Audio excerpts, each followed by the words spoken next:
हाँ, संजय जी प्रेस साहब से अनुरोध करो वे पधारें करें। इस देश की आज़ादी के लिए आज से 150 साल पहले जो गीत वंदे मातरम का गाया गया था, उसकी याद में, उसके स्मरण के रूप में हम सब ने पुष्प अर्पित किए हैं हमारे शहीदों के।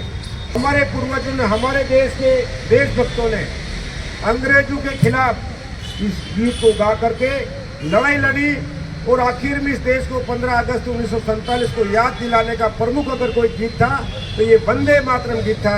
इसलिए हम सब इसको राष्ट्रगीत के रूप में स्मरण करते हैं। बारात लेके जाते हैं, हल्दी चढ़ाते, नाचते कूदते, और अभी डीजे बजरा नाचेंगे कोई परवाह नहीं करता, रोड भी नहीं देते शर्मा साहब, इतना उत्साह रहता।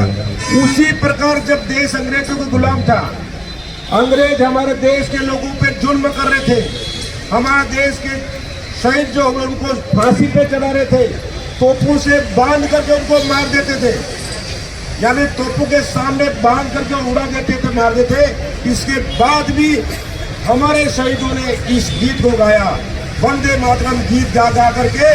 जैसे शादी ब्याह में लोग मौज मस्ती में रहते, उसी प्रकार मौज और मस्ती में इस गीत को गाकर इस देश को आजाद कराया।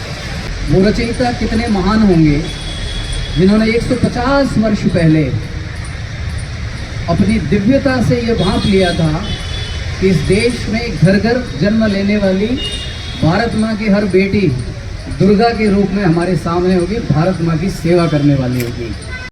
अंग्रेजों के पास जिन्होंने भारत माता को गुलामी की बेड़ियों में जकड़ने का दुस्साहस किया था, उनके तोप और तमंचे का जवाब हमारे राष्ट्रगीत के पास था, हमारे वंदे मातरम में निहित था।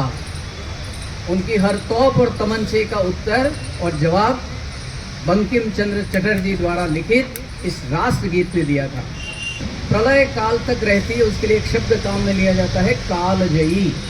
तो राष्ट्रगीत 150 वर्ष पहले भी अपने वजूद में, अपने अस्तित्व में, अपनी शक्ति में निहित था, 2025 में भी है और अगले 150 वर्षों तक भी इसकी महिमा और इसकी महत्ता रहेगी।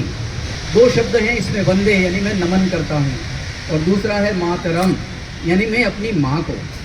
और विशेष माताओं से कहूँगा, वंदे वंदे वंदे। जो गान किया गया है बंकिम चंद्र चटर्जी को हम कोटि कोटि वंदन और नमन करते हैं। इस मातृभूमि के लिए उन्होंने जो समर्पण दिया है, जो त्याग दिया है, और जिन्होंने इस वंदना को अपन प्रतिज्ञा लेंगे, संकल्प लेंगे, सभी हाथ कंधे कर लेंगे और एक बार मैं बोलूँगा, इसके बाद आप